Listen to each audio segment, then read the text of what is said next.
All right, so Chief, welcome to the show. It's an honor to meet you, and it's been an honor to spend the day with you, learning who you are personally, and about this amazing foundation you're part of. So without any further ado, tell everybody who you are. Thank you. I'm Troy Anzalone. I work as a battalion chief for the City of Tallahassee Fire Department. I'm also a member of the Children's Burn Camp of North Florida. So, first question out of the gate: How did this all happen for you? Started my career in 1997 as a reserve firefighter with TFD, and during that time I met my friend Rusty Roberts, who was a veteran with the Tallahassee Fire Department and already heavily volunteered in the burn camp, the muscular dystrophy.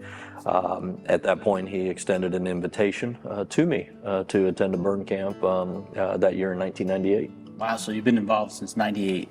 Yes. Tell me what it was like for you the first time you got involved in this. What did it do for you?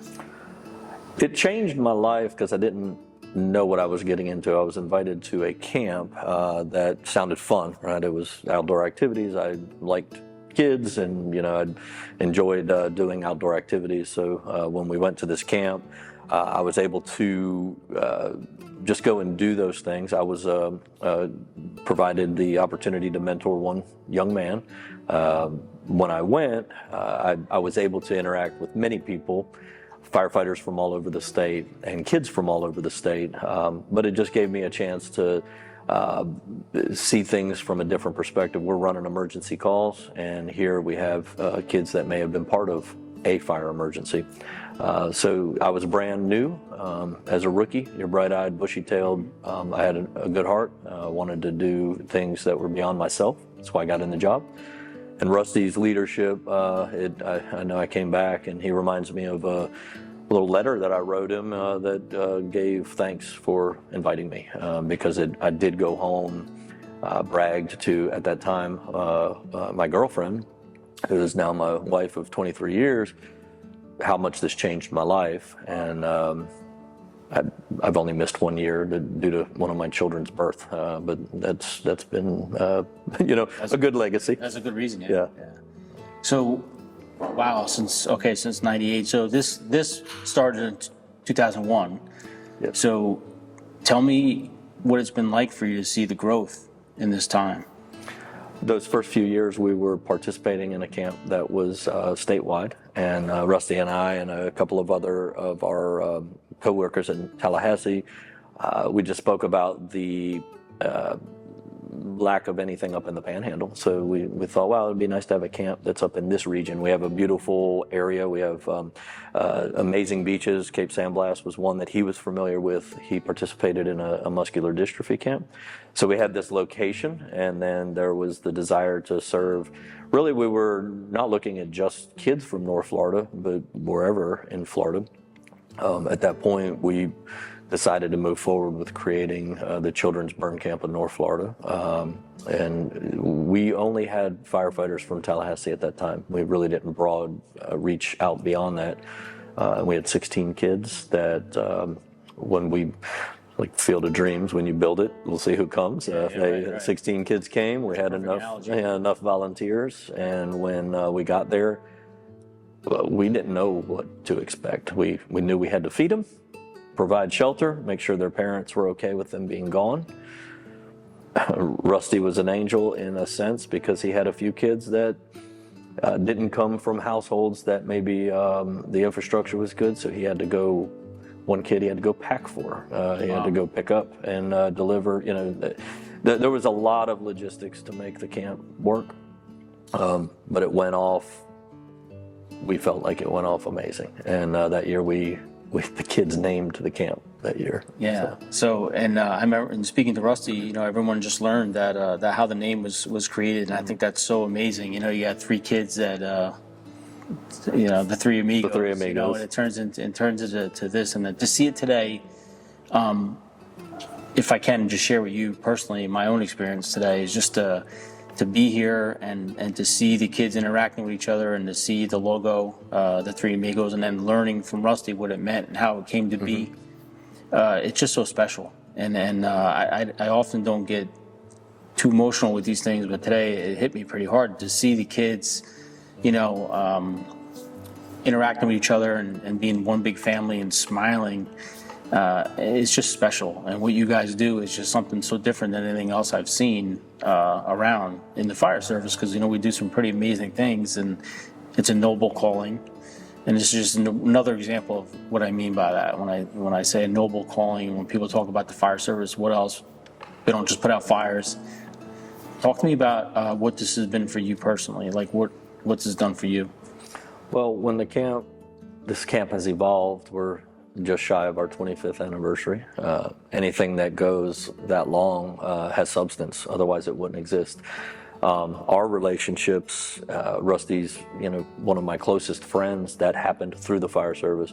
It's evolved. We have traveled together in many different areas in the fire service. So to do this parallel, the number one word I think that I could put on this camp is relationships. My relationship with him, my relationship with my other colleagues was the foundation. The relationships that have evolved with these children in the early years, they're now adults. They're now participating in leadership roles. Those relationships are just a blessing. The new relationships that I have with the new campers, they bring the refreshed feeling. Like there's a sense of purpose that we are continuing to make a difference. Rusty and I know why we're involved with this. We've stayed committed. There's no money involved. Fundraising is needed, but there's no gain except for the relationships. So it's meant the world to me. I've been able to bring my own family. My children have participated in this camp. It was great because he allowed families to be here. It was known that a lot of times folks that attend camp, maybe there was family situations that they didn't have. Some come from wonderful families, but some may be missing a certain component. And they get a sense of maybe a complete family here. So that has been a benefit. So it's been consistent about the relationship, but it's evolved. Every year feels different. Every year we have walked away 24 times. Or just shy of that, because we had a few years that the camp had to be missed for certain reasons. But for every camp, we've walked away saying this was the best camp. That's neat to do that, because we could go back and we could say that was the best, that was the best, that was the best. And it all had a different, we talk about it in the last day. We do a group circle and we talk about why we're thankful. The biggest thing is it will never be the exact same on any given year.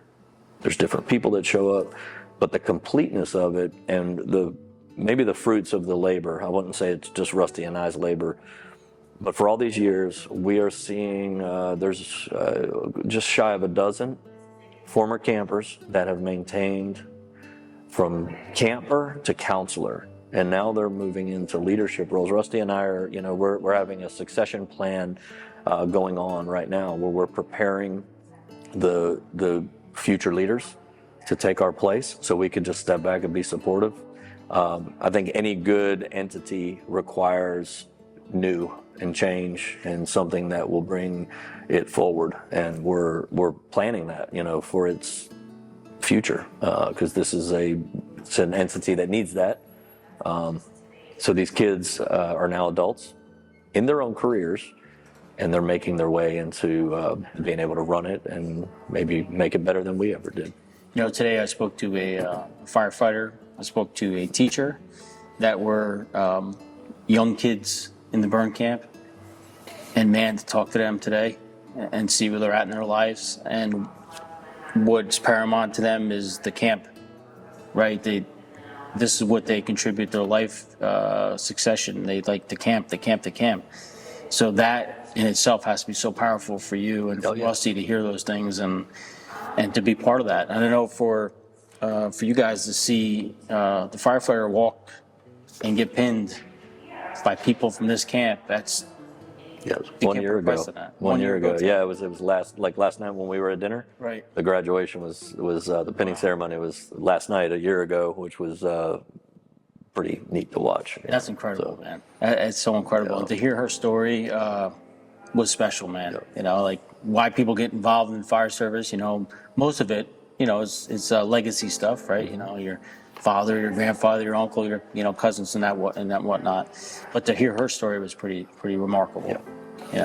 And it was an honor to meet her for sure. And it was a discussion, Rusty and myself and a couple of the other original leadership members, board members, that one day that we could establish this camp in such a way that the campers would take it over as counselors, right, and then would take it over in a leadership that one day it would be run by them.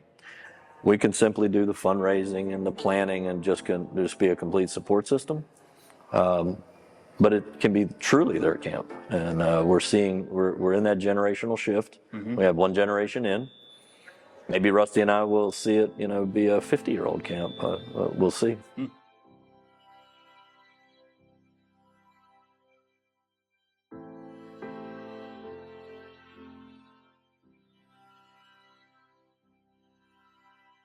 So, Chief, tell me what this means to you personally, being involved in this. As I was invited to this camp back in my early career, the camp has taken on a lot of roles, but it's been consistent with in my description, the word relationships. When I've looked at the relationships that have been built on this camp, Rusty Roberts and I think we had a good, strong relationship that involved, giving back and helping. When Camp Amigo started in 2001, it was new. We didn't know what we were getting into. We just created this entity. We had a vision that we could have a fun, week-long based camp. We had 16 children in that first week. Something that's very meaningful to me is some of those same campers are still with us today. I think that's what's so awesome about this. It's like the buy-in. Yeah. You have that. Yeah. And the kids have moved into, some of them are in their 30s. They've moved into careers like we've been in, and it's not just about the child and the counselor. It's about children growing up and becoming counselors. So you're watching maybe the fruits of your labor of giving back and the time that we put in. It was almost like seeing something born. It's grown up. All right. It's successful, and it's successful because of all the people involved. And that's why I think that the term relationship is huge. This is not something I created or Rusty created that we own. We managed something that was new, and we had a vision. Our vision was that one day the camp would turn into a camp that was run by burn survivors, and we are starting to see that. We have a succession plan. Both he and I have been involved since birth. Next year is 25 years. Wow. We want to empower them. Let's use that. We want to empower them to take this to the next level, right? We don't own it. We've been stewards. And now that we're moving into this point, they could breathe more fresh air. They could take this to a better level, all with the mission of helping those that have been injured. Well, I think you're onto something, because I spoke to a teacher and I spoke to a firefighter that both talked about being mentors and about, leading in a leadership position right here at this foundation. So it's working. That's very meaningful to us. The motto when we first started is called healing their burns from the inside. Somewhat cliche, but it has so much meaning when you look at, there are many physical scars that are being dealt with, and they have to go through a lot of physical pain. But there is so much emotional pain when you do speak to their experience and they share with you what they've gone through. You can see it's two-sided. We have tried to put infrastructure in. We have an amazing leader who is a burn survivor and a counselor, Rebecca Johnson, who has really bridged that. Like, she's taken her experiences as a burn survivor and she's taken that into the world of meeting the mission, right? And healing their burns from the inside. So they get to go and spend time, connecting in that level, just amongst the burn survivors, where we can just stay back, right, give them some space. The young ones typically are, and that's another part of this camp. What does this camp mean to you? When you're watching you're trying to create a mission for something that you don't necessarily have the experience to know, right? I am an outsider in an entity that I helped create. That's weird. That's a different dynamic, right? Usually we're in the middle of what we have and we create it and build it up, but I'm literally an outsider, in my opinion, to this entity. So it's complete support. And then that's why I think it will be so much better when it's also led by people that are walking in all the shoes. Right. I'm walking in one shoe. But to me, though, I look at it as you being a facilitator, creating these connections, if not for you and Rusty and firefighters that are all on deck here, right, creating those relationships, fostering those relationships, and making this all a thing. Yeah. It's phenomenal, man. It's Thank you. It gives me goosebumps to even think about that this goes on, and there's people like yourself that are, selfless. Well, thank you. And, that I think that segues into what I've experienced. Every camp for 24 years now has been the best camp. And it's been That's awesome. different. It's been the people that have been here, there's been the same and new. It breathes and it's living, and it has, and like I see it that way.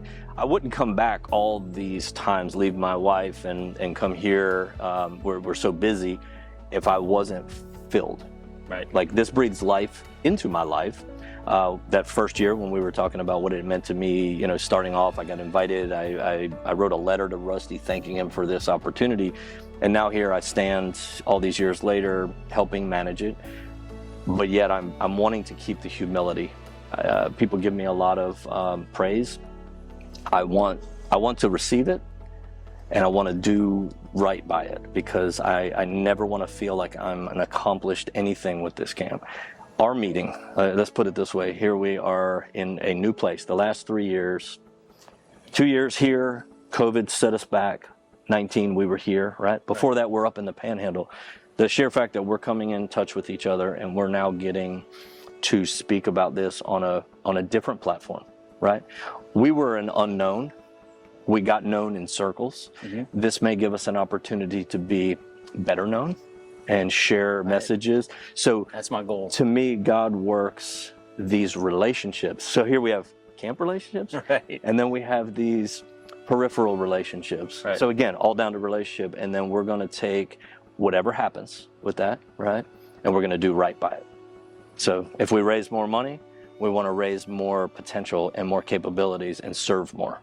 Talk to me and my viewers about where's the money go? Like, what do you do with that money? Explain Each year, the importance of it.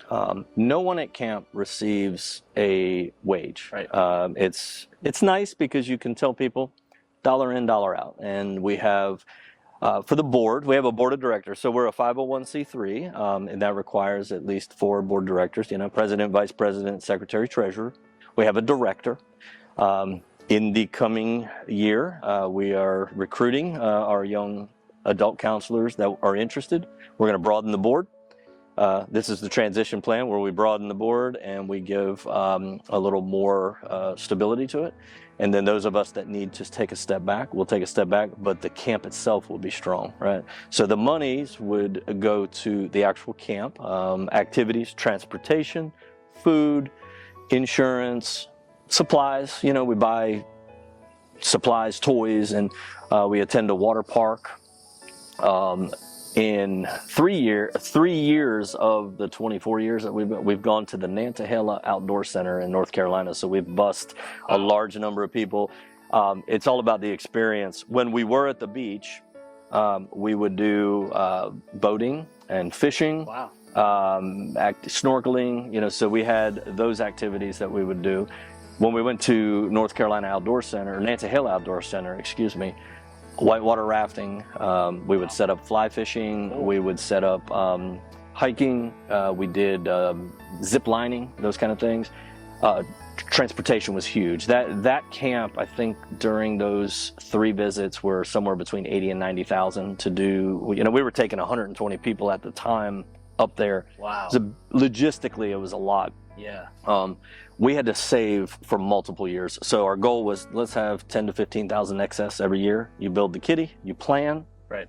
you spend, you rebuild, and because it's not for profit, so we are whatever money is sitting extra Right. is going to be used for future camps. We are also, it's a very exciting thing, and it's not every year, it's as needed, but we've tried to scholarship our kids that are growing up from high school. Hey, I'm going to whatever college, and try to provide them. It could be a $5,000 or a $500, $1,000. Heck, if we had a bigger need and we found out about it, we would try to facilitate that need. We're not in the scholarship business. Again, we're a bunch of firefighters trying to run an entity. We learned the scholarshiping. We didn't have college-age kids when we started, and then we started to have them, so we started giving money. But to me, that's just so awesome to think about these young kids coming to this camp. The unknown, the unexpected, unknown relationships that later on they're going to build. Right. And then they leave the camp, can't wait for the next year to go again. Right. And then they can't wait again. And then, I heard a story of, a 9-year-old girl who's now 32, and she's still coming to camp. Yes. And to me, that it's just, I don't know, you almost can't put a price tag on that kind of thing. What you're doing is just... she's an ER nurse and a paramedic, and she's married to a wonderful deputy sheriff, and they have a beautiful daughter, and Rusty and Tess are the benefactors because they met her at camp, and she treats them like they're the parents, that she's given that extended family. So you watch, like, the investment that Rusty and Tess have made has become so familial, and when you hear these kids refer to them, it's mom and dad. There's a family dynamic to this, which is priceless, and I get to participate in that. Right. So I know you guys are maybe taking a step back on the administrative level to give some folks some opportunity to take the reins. Yeah. It's gonna be hard for you, I think, being so close to this for so long. I'm excited for, and here's the way I look at our profession and anything I'm involved with. I think the Lord gives me the training ground to learn from good people. He prepares me to take the place. So my profession, I'm in the drop. I'm about to retire in 2028. So my 30 years of service, I have moved up. I work as a chief officer. I'm the biggest servant in that role. I'm not on a platform. I'm a servant in my position. The same thing here. I may be in leadership, but I serve this camp. And I'm always looking at life. That's why I got in the job to the fire department, is I'm a servant. I never want to lose that philosophy, and it's my Christian faith has spoken to me in so many ways. It's usually heartfelt, but it's a guide, to not be prideful. So I will miss, and I will want to be helpful, but I don't necessarily, I wouldn't be seeking to give this to somebody if I didn't feel it. I want to give it to people that can do better. I want them to know mistakes I've made so they can do it better. And then I want to also enjoy helping. I want to be in a supportive role without a title. And I can, because the thing I was talking about with relationships, I don't have to lose those. No, I still keep them. Absolutely and not. I used to be a counselor. I'm cool with going back to being a counselor and having, maybe being exhausted from the week because I had a 7-year-old that, used me and abused me for activities all week. I've been able to live in that world too here. Rusty and I have a little more freedom now because there's so much help being done. Right. This has been the most stress-free camp I've been involved with. There's been no drama. There's been no situations that I've had to fix, and the help has been by all of the alumni, that are seeking leadership. So I find myself in a place that I am excited for the change. 2028 was look, we definitely want to make this transition by then, but if it happens earlier, I'm ready. I'm ready to give them the reins to say, let's make this thing what you want it. That's so cool. Yeah, I'm excited. Earlier I was talking about people who can give back, people who can donate Right. to make this cause even more financially stable. Yes. One of the things that I thought about, comes to mind right away for me, is I think about the union halls that have a little bit of money, a little bolus of money, and they want to donate and give it to a charitable cause, something meaningful. Right. Man, I can't think of any other meaningful cause than this. I mean, of course, then when firefighters get injured, then their families need support. Of course, then too. But man, this is just such a great way to contribute and donate. So, talk to me about how that can happen. If there's someone watching right now that's in the union hall, or someone watching that wants to donate, what's the best way? So, and I want to speak to I want to recognize, if I can, some that are already existing right now. Like when we were here in Central Florida, Steve had reached out to he's with Marion County, and they have a benevolence group, benevolence fund, and they have been actively supportive of Camp Amigo. My local, 2339, which is the Tallahassee Professional Firefighters, have been alongside of our camp since the beginning. That's awesome. This year they provided a substantial donation that was, and it's been consistent, right? That's where all of our needs are always met. We've had support from Jacksonville Professional Firefighters, the Gainesville and Alachua area. In past, have Brevard County has Brevard County Professional Firefighters. And I didn't mention this earlier, but our camp started with Tallahassee. Two of our Tallahassee members, and I'm sorry I'm going off on a tangent, but this will bring it all back together. When we had two of our TFD members leave in 2002, they went to Jacksonville. Well, they were so hyped up about camp. Nice. They said, hey, can we still participate? So 3 or 4 Jacksonville people came, and Pam Ramsdale and Chris Vance and Nate. There was a group, Buddy Harris, who's retired. They jumped on board, right? And they've been with us. Buddy's our DJ, and he's retired, still continues to come to camp. Cool, yeah. So Jacksonville came in.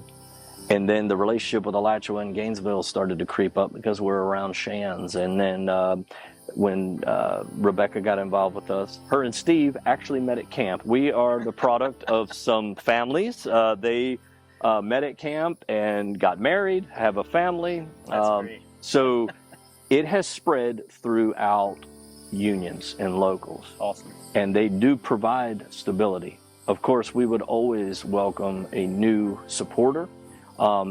CampAmigo.com is our website. I apologize that we're not IT guys and girls, but it's modest. Okay. But it has contact information. That's all they need. Phone number, email, where you could reach out and say, okay, hey, I'd love to be a partner, or I'd love to do something. What I'm always soliciting, let me tell you or show you what we are before you give me anything, because I want that to speak to you. There's so much solicitation and so much asking. Mm-hmm. When you buy in, I want you to buy into something that you feel is right for you. So when I do now speak to people, I want to share what this is. You decide if it fits your need or your desire. And so being able to call us, there is a Facebook. Tess runs the Facebook. It's private because they have a lot of communication, but right. You can, I think you can easily get in touch with us through the website, and that would be helpful. We're also, I don't want to leave out, but even though they're not participating every single year, but Orlando area, Orange County area, some areas down in Miami, Tampa area has been involved. We have gone from what sounds like a North Florida entity, the Children's Burn Camp of North Florida. We're really statewide when it comes to relationships. Awesome. And that's, now maybe a question would be, how do you handle if this thing were to be viewed outside of Florida?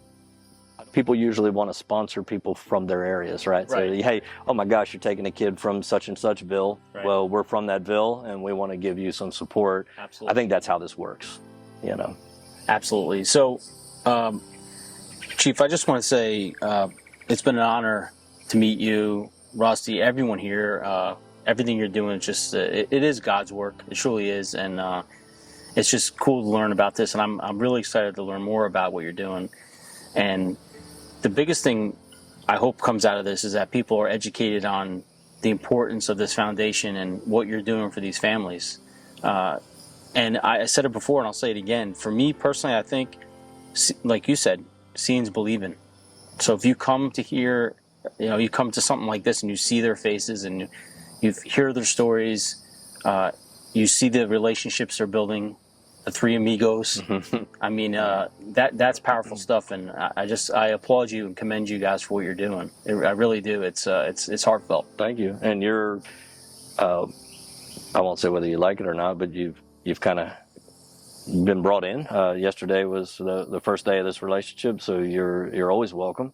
Thank you. You will be invited to attend. You'll be invited to, in any way you want to participate. I know you have a busy schedule, and it's not a challenge. It's not anything. It's an invitation that you would be part of this if you choose to. We appreciate that the message will get shared. That's where yesterday was a pleasant surprise. Absolutely. When we met you. Well, like you said, God works in mysterious ways, and sometimes put people together when you least expect it. So, yeah. Like I said, sometimes great things come out of nowhere. Yes. So, yes. I just want to thank everybody for watching, getting a chance to see what's happening here. I also like to thank the Fire College here at Ocala for an amazing welcoming and red carpet service all day. So hopefully you watch this episode and share it with some of your friends and let people know what this is about. And share the wealth. Let's get as much information out, and let's get as much donations as possible to this awesome foundation. Thank you. Yep. The financial aspect is so important, and then also the recruitment, letting people know that might have been affected in the, burn community that we are here, and we can provide not only fun but other resources to help move them forward and what they need. All right, awesome, Chief. Well, lots more to come. Stay with us. Thank you. Good job, bro. Thank you. So, welcome to the show. I appreciate you coming to talk to me. Of course. It's been an honor to be here all day and meet some amazing people. But it's pretty special to meet one of the amigos, right? Yeah. That's pretty exciting for me because I've been hearing about this three amigo thing all day and how it all came to be. So, ladies and gentlemen, this is one of the amigos, one of the three amigos. Hello. Tell everybody who you are. I'm Cassie, and I'm one of the amigos. So, Cassie's humble, which I like, but she's also a paramedic and she's also a nurse. Yes. So those are exciting things. Yes, I'm a paramedic and now turned ER nurse. So you see it all, do it all. I see it all, do it all. Right. I think that this camp actually made me who I am. I would not be the person that I am today, or probably the career field that I went into, without the influences of this camp. So it's fair to say it's pretty special to you. It is very special to me. Talk to me if you remember those times, as a young girl in this camp, meeting new people the first time. 16 people, right? Yeah. Okay. You must have been scared, right? You must have been intimidated at first. Tell me what it was like for you. Well, I don't think I was intimidated, actually. I was burned when I was 5 years old, and I was coming to camps since I was 5 years old. And I didn't have the best family life. This camp, actually, and camps in general, helped me get away from that. And I looked forward to this. I looked forward to being around these people. So, it's nerve-wracking, meeting new people initially, but the camp in general and coming here was almost like a safe haven. I looked forward. I actually cried whenever I had to leave. Wow. Yeah. So a lot. So to you then, the camp isn't a camp, it's a family. It is 100% a family. So those relationships you developed through the years with the other camp goers, talk about that. So speaking on family, the guy who, El Presidente, Rusty, he is now basically my dad. I tell people he's my dad. I do have a biological dad. He passed away, and Rusty actually helped walk me down the aisle whenever I got married. That's how close we have become. My daughter is 2.5. She calls him Poppy. He is literally my dad and her grandpa. All because of this camp. It's been an emotional day. It's been an emotional day. It really, truly has, and only because the stories that I've heard and was honored enough to have shared. It's just amazing the relationship, the word relationship just keeps coming up over and over and over again. It's a camp, for burned children, but it's so much more than that. It's so much more than that. And there are other camps, and I love all the opportunities that I had, but there's nothing like Camp Amigo. And again, the relationships that you build here at Camp Amigo. I mean, when you talk about walking down the aisle and having your daughter call him Pop, those are relationships you can't make. Yeah. Right? They have to be built and on trust. So one of the things I love about this camp is that the kids that are coming look forward to, like you said, you cried until you couldn't come again next year.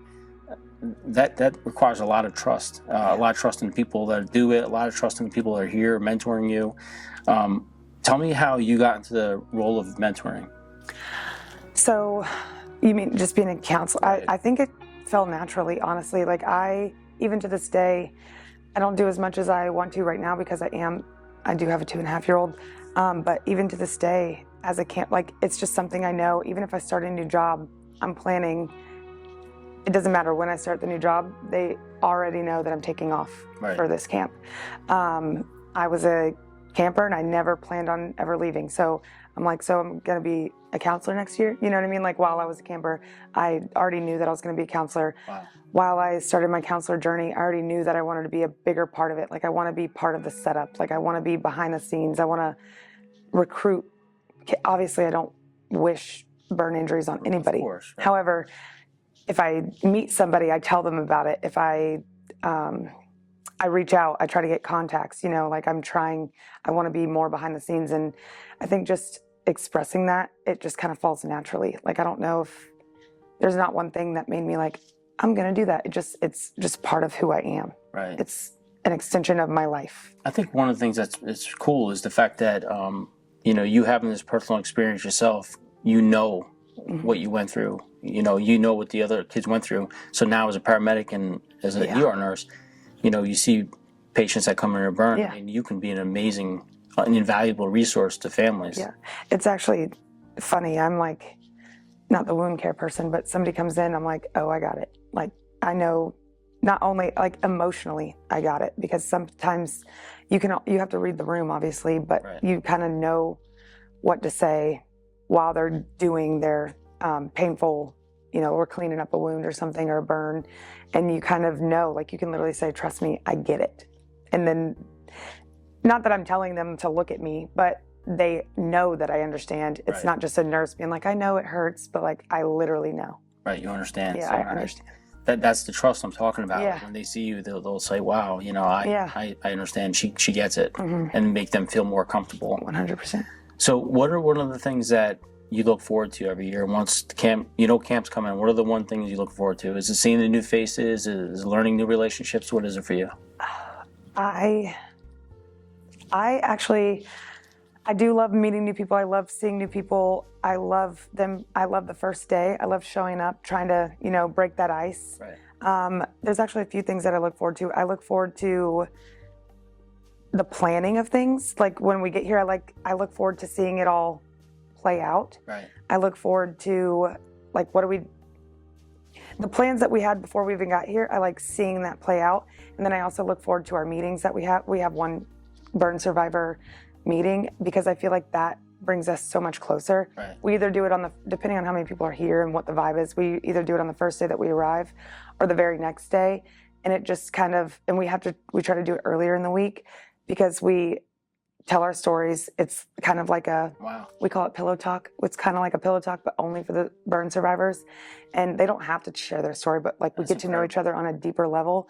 And then it builds that bond and relationship, and it just is a conversation starter for the rest of the week. Like if somebody has a question that you went through that you mentioned, they can pull you aside or pull a group of you aside, and you just kind of help people work things out. Like it happened for me, and you can be that person for somebody else who's younger, who's just starting or just got burned, and help them get through what they're getting through. One thing, it makes a lot of sense. And one of the things that I heard today was healing from the inside. Oh, yeah. And, when people that aren't educated or aren't sure of this journey you went through, who can't relate, the first thing you see is the burn, the scar. Yeah. But for me, what's been hitting me all day is the healing from the inside part, which is something, not many think about because it's the emotional toll it takes on people. But what you guys are doing is just so awesome because now you have these kids coming to you who are maybe dealing with those emotional internal scars that no one sees. And whoever came up with that is a genius, by the way, healing their burdens from the inside, because it truly is. And like you said, in the emotional side of things, except for I was burned. I barely remember my burn injury, right? I barely remember it. I know the story that somebody told me.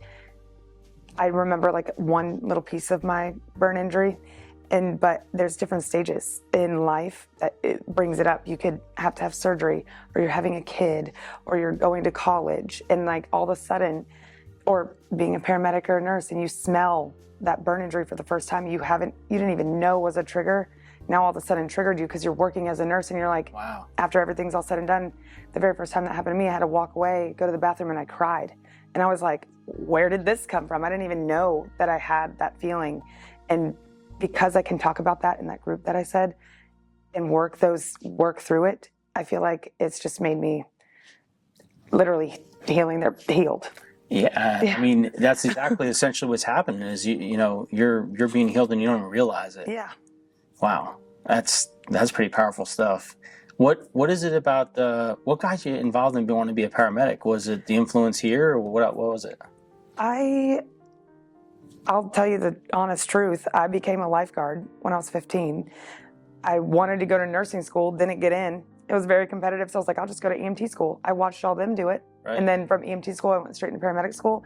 And then my plan was to go to paramedic school or nursing school right after paramedic school. But then 6 years later, I was still a paramedic. So then I went to nursing school. Honestly, I think it was my influences. Like I said, I kind of fell in love with it. Like I said, I was being honest. I wanted to go to nursing school, didn't get in. So I went there, and then I fell in love with the EMS side of things. And I just, literally one day, I just had an epiphany to apply to nursing school. So that's how I left it. I mean, being a nurse and then having the pre-hospital stuff just makes you such a stronger nurse. I think so. Both sides of that, Yeah.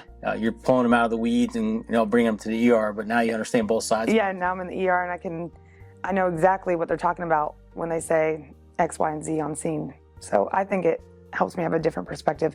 I honestly think all nurses should do ride-alongs too. Oh, I agree. And see what's going on out 100%. there.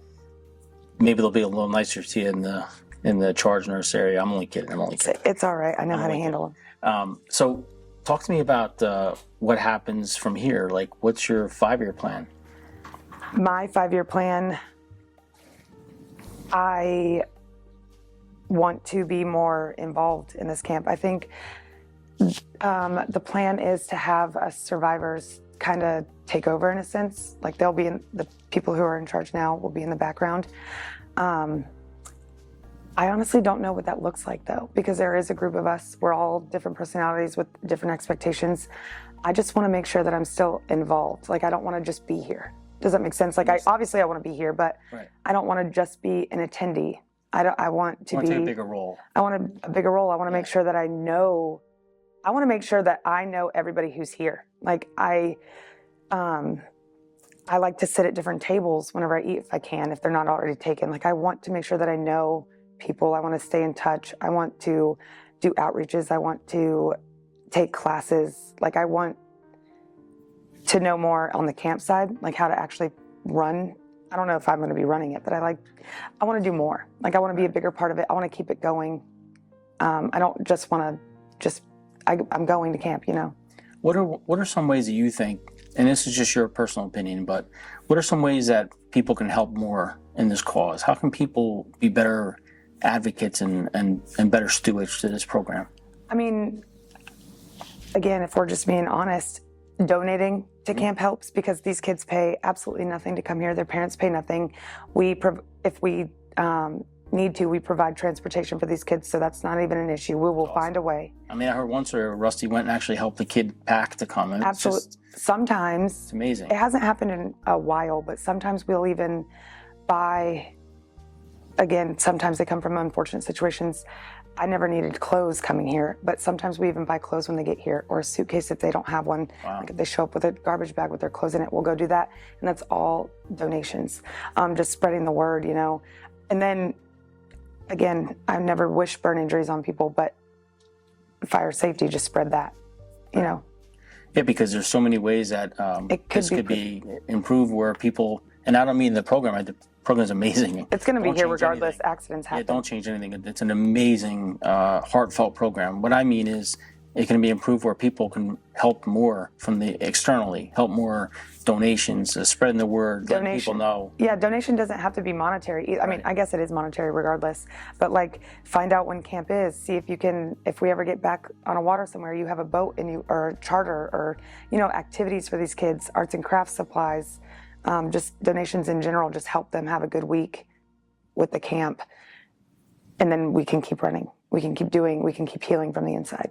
Without a doubt. And one of the things that I thought was pretty cool about this whole thing was how integral everyone is involved in their families. Like it's such an integral part of the relationships here. It's just it's just not a camp. It's just so much. It's just so much more, and that's what I keep learning. And from the time that I can remember, even as a camper, I remember firefighters who came as a counselor. They would bring their kids here too, and like their kids are now my family as well. Yeah. I grew up with them, basically.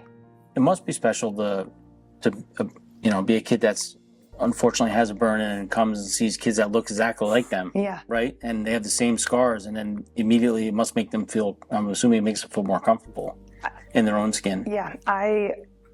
So there's a funny story with that. I, for the longest time, would not wear V-necks because it showed, I have burns all across my chest, my arm, and my face.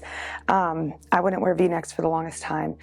Then coming here, something happened to where I became a lifeguard, and one of the firefighters one year was like, "Oh my gosh, I'm so proud of you." And because she knew, even at camp, I wouldn't wear a V-neck because I didn't like that it showed my burns on my chest. Right. And then it didn't actually click until after I left why she said she was proud of me. It just, one day I wasn't shy anymore. One day I didn't care. It didn't matter what I looked like because I had all these people and influences helping me. And that's what camp is amazing for. Yeah. Right there. I mean, making you feel comfortable and making everyone around you feel comfortable. That's, yeah. And then learning how to deal with the stares or how to tell people it's okay to ask me. And it's okay to laugh if I make a joke about myself. Right. You know what I mean? Yeah, because I think some people might not feel comfortable wanting to ask you what happened, right? Oh, yeah. Because, you know, it can be awkward. Right. Not on my part. I don't mind. Right. But the general public doesn't want to just be like, "Hey, what happened to you?" And they don't know how to say that. But we don't mind. And also we, in our little groups that or here in general at the camp, we kind of spread the word on how to interact with that. Because if you're 8 coming to camp, you don't know how to tell people it's okay. Right. And that's another thing that they learn. Like, it's okay to ask me. So not only are they having fun with other kids that have the same situation, but they're also learning life skills. Life skills. Yeah. I mean, how awesome is that? I mean, it really is. It truly is an amazing organization, and I've been saying this all day, but I really mean it. What you guys are doing is just so phenomenal. I wish you nothing but more success, and I hope that people learn more about what's going on here and take a bigger role in participating and volunteering and donating. I mean, just that little bit would help. Even just a little bit helps every single one, because like I said, these kids don't pay a dime. Right. And that's the buy-in, right? When the buy-in truly is when the kids come back every single year. And you are a true testament to that. I mean, you're one of the original amigos, and that's awesome. Yeah, I've been coming from the very beginning, and I have no plans on stopping. That's awesome. Well, no, you're not stopping anything. No. You're going to be rising all the way up. Hopefully. Yeah, without a doubt. It was so nice to meet you. Nice to meet you, Thank you so much for taking some time. And you got to meet one of the original amigos, and that's exciting. So there she is in the flesh. So thank you so much. Of course. And we're going to show more, so stay with us. Look at you. You were all worried. And you did. I felt nervous the whole time. You killed it. You didn't you do that? You think so? Yeah, no, you didn't look like anything. I'll be right there. Turn around, let it rain. Turn around and let it rain on me. Don't you be afraid. Just follow me. You don't need no space. Just follow me. Like a mirror, you reflect me. Like a Friday night on the weekend. I feel blessed and free. I just